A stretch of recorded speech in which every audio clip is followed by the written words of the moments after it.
ఎంతో హెల్దీ అయిన టేస్టీగా ఉండే రాగి జావని ఎలా చేసుకోవాలో చూద్దాం.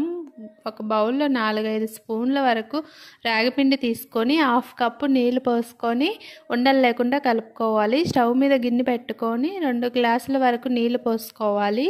అందులో ముందుగా రాగిపిండి మిశ్రమాన్ని కలుపుకున్నాం కదా, అది వేసుకొని కలుపుకొని రుచికి సరిపడా ఉప్పు వేసుకొని 5-6 నిమిషాల పాటు సిమ్లో పెట్టుకొని ఉడికించుకోవాలి. కొంచెం ఎక్కువ గట్టిగా కావాలి అనుకుంటే ఇంకొంచెం రాగిపిండి వేసి కలుపుకోవచ్చు.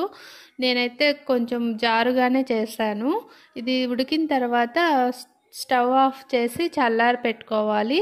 అది చల్లారిన తర్వాత 1 గ్లాస్ వరకు మజ్జిగ పోసుకొని మళ్ళీ ఒకసారి కలుపుకోవాలి.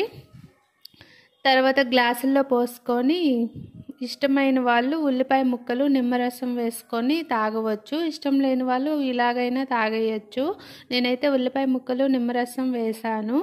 ఇంకా ఈ రాగి జావా అనేది ఎంతో హెల్దీ అయిన బ్రేక్ఫాస్ట్గా కూడా ఉపయోగపడుతుంది. ఇది సమ్మర్లో తాగితే చలువ చేస్తుంది. కాల్షియం, ఐరన్ తక్కువ ఉన్న వాళ్ళు రాగి జావను డైలీ తీసుకుంటే ఎంతో మంచిది. ఈ వీడియో ఎవరికైనా నచ్చితే లైక్ చేసేయండి. Thanks for watching.